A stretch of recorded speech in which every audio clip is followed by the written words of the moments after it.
আপনাদেরকে বলেছিলাম যে আজকে আমি অনেক অনেক খুশি। হ্যালো বন্ধুরা, চলে এলাম আবারও নতুন একটা ব্লগ নিয়ে। আপনারা সবাই কেমন আছেন? আশা করছি অনেক ভালো আছেন। আর আমিও কিন্তু আপনাদের আশীর্বাদে অনেক অনেক ভালো আছি। আর আজকে কিন্তু আমি অনেক অনেক খুশি। আর খুশির কারণটা কি আমি একটু পরে বলছি। তার আগে বলে দিই, আমি আজকে হলো গিয়ে রবিবার। তো রবিবার সকালে প্রথমে উঠে বিছানাটা আমি গুছিয়ে নিচ্ছি, কারণ প্রথমে ওঠার পরে বাসি বিছানাটা না টালেও হয় না, ভালো লাগে না দেখতে। তার কারণে এদিকে বিছানাটা আমি গুছিয়ে নিয়েছি, আর এদিকে বেডশিটগুলো আমি ভাঁজ করে রেখে দিয়েছি। আর এখন বাসি ঘরটা আমি ঝাড়ু দিয়ে দিচ্ছি ভালো করে। আমাদের প্রত্যেক রবিবারেই উঠতে উঠতে একটু লেট হয়ে যায়, আর বাকি দিন তো সকাল সকাল উঠতে হয়, কারণ উনি ডিউটিতে যায়। তখন তো 9টার সময় উঠলে হবে না, উনি 9টার ভিতরে ডিউটিতে যেতে হয়। এদিকে আমার বাসি কাজ করা পুরো কমপ্লিট হয়ে গেছে। এখন আমি স্নানটা করে আসব। চলেন, আমি স্নানটা করে চলে এসেছি। এখন আমি বাইরে নিয়ে কাপড়টা দিয়ে আসব।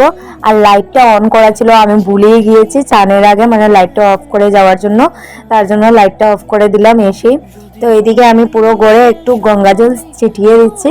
এটা মানে আমি প্রত্যেক দিনেই করি, স্নান করার পরে আমি পুরো ঘরে গঙ্গা জল ছিটিয়ে দিই। তো এদিকে দেখেন আমি একটা সানস্ক্রিন লাগিয়ে নিচ্ছি, কারণ এখন আমি সিঁদুরটাও পরে নেব।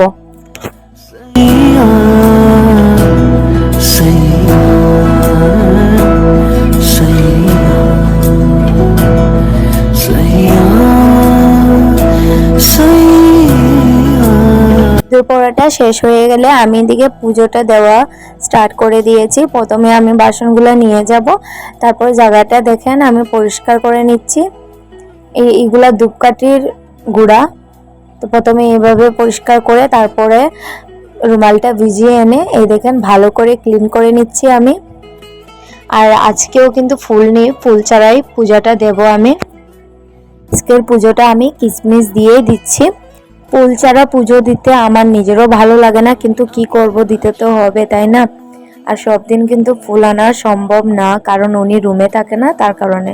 চলেন পুজোটা করে নেই।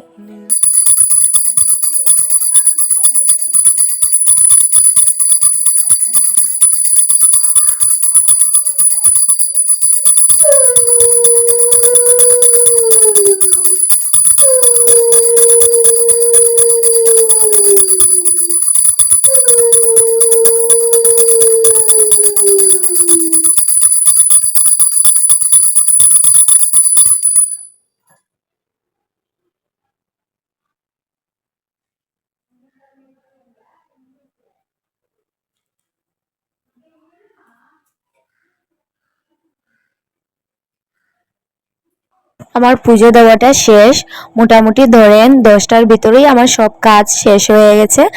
আর উনি এর ভিতরে গিয়েছিল দোকানে ইডলি আনতে, কিন্তু ইডলিটা পায়নি, তো দোসা নিয়ে এসেছে।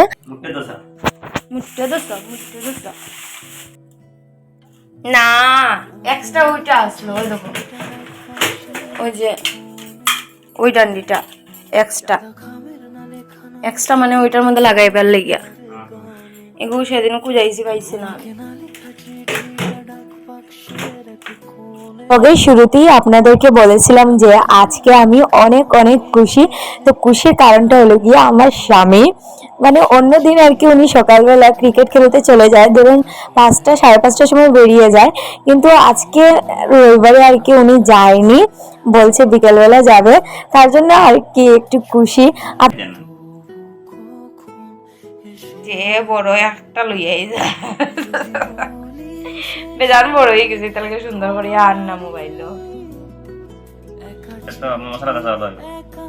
আচ্ছা খাও, রসম নি না সাম্বারি না রে, রসম সাম্বার আরো কোনো দেখা না। প্রথমে আমি ভেবেছিলাম যে এটা রসম, কিন্তু উনি বলছে শুধু সাম্বার সাম্বার, আমি তো বিশ্বাসই করতে পারছি না। এই তো দেখলেনই, আপনারা তো শুনতেই পারলেন যে উনি বলছে হি হয়েছে, এটা রসম না, এটা সাম্বার। তো চলেন এটা সাম্বার দিয়ে দোসাটা খেয়ে দেখি কেমন টেস্টি। আর দোসাটা কিন্তু একটু মশলা দোসা আর কি, আর সঙ্গে এগ দিয়ে বানিয়েছে। চলেন খেয়ে দেখি, খাওয়ার পর বোঝা যাবে কেমন টেস্ট। তো প্রথমে আমি একটু মুখে দিয়ে ওনার দিকে তাকিয়ে আমি বলছি এটা ভালো লাগছে না। তারপরে উনি বলছে যে না, এটার মধ্যে একটু মশলা দিয়েছে বেশি করে, তার কারণে একটু তিতা তিতা লাগছে, তুমি খাও একটার পরে আরেকটা, তারপরে দেখবে অনেক ভালো লাগবে। তো সত্যি একটার পরে আরেকটা বাইট নেওয়ার পর দেখছি ভালোই লাগছে। তো চলেন আমরা এনজয় করছি দোসা। দেখা হবে নতুন কোনো ব্লগ নিয়ে। আজকের জন্য সবাইকে বাই, টাটা।